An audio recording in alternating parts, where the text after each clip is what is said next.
السلام علیکم ورحمۃ اللہ وبرکاتہ۔ میرے محترم دوستو، اگر کوئی ہمارے ساتھ برا سلوک کرے تو ہمیں چاہیے کہ اس کے برے سلوک کے جواب میں ہم حسن سلوک سے جواب دیں۔ ایک شخص نے کہا، یا رسول اللہ صلی اللہ علیہ وسلم، میرے بعض رشتہ دار ایسے ہیں کہ میں ان کے ساتھ تعلق جوڑتا ہوں لیکن وہ میرے ساتھ تعلق کو توڑتے ہیں۔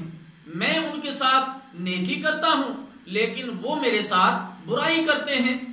میں ان کے ساتھ تحمل و بردباری سے پیش آتا ہوں لیکن وہ میرے ساتھ جہالت امیز سلوک کرتے ہیں۔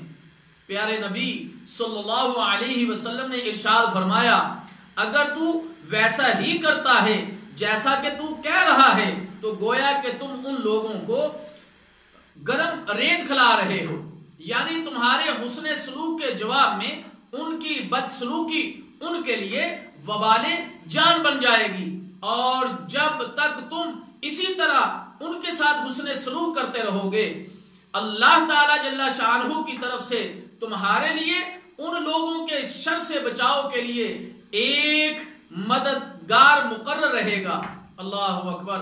اللہ تعالی جل شانہ سے دعا ہے کہ اللہ تعالی ہمیں اپنے رشتہ داروں کے ساتھ بھی، دوست احباب کے ساتھ بھی، اپنے ہمسایوں کے ساتھ بھی حسن سلوک والا معاملہ کرنے کی توفیق عطا فرمائے۔ یہ صحیح مسلم میں موجود ہے۔ والسلام علیکم ورحمۃ اللہ وبرکاتہ۔